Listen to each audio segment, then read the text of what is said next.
Noong unang panahon, sa isang luntiang kagubatan, may isang puno na hitik sa mga bungang bilog at manilaw-nilaw.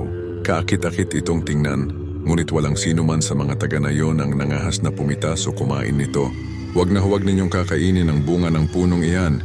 Laging paalala ng mga nakatatanda, taglay nito ay isang nakamamatay na lason. Dahil dito ang lahat ay natatakot at iniiwasan ng puno. Ngunit isang taon dumating ang isang matinding tagtuyot at taggutom.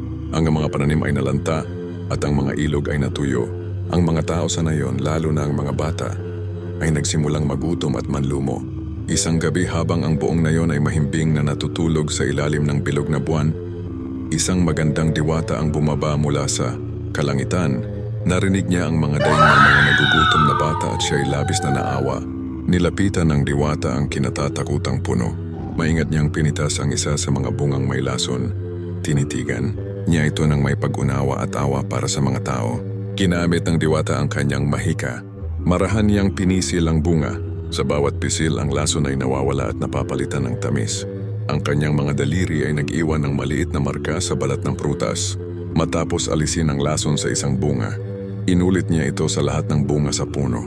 Mula ngayon, bulong niya sa hangin, ang bungang ito ay magiging masustansyang pagkain na magbibigay lakas sa mga tao. Kinabukasan, isang himala ang gumising sa mga taga-nayon. Isang matamis at mabangong amoy ang nagmumula sa puno. Dahil sa matinding gutom, isang batang babae ang naglakas loob na lumapit dito. Napansin ng bata ang maliit na marka sa balat ng prutas. Buong tapang niya itong binalatan at tinikman. Ang tamis, sigaw niya sa tuwa. Hindi na ito lason. Nagsigawan sa galakang lahat at sila'y nagpasalamat.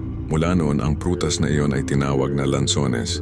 Ang maliit na marka na iniwan ng diwata ay nagsisilbing paalala ng kanyang kabutihan. At iyan ang simula ng alamat ng matamis na lansones.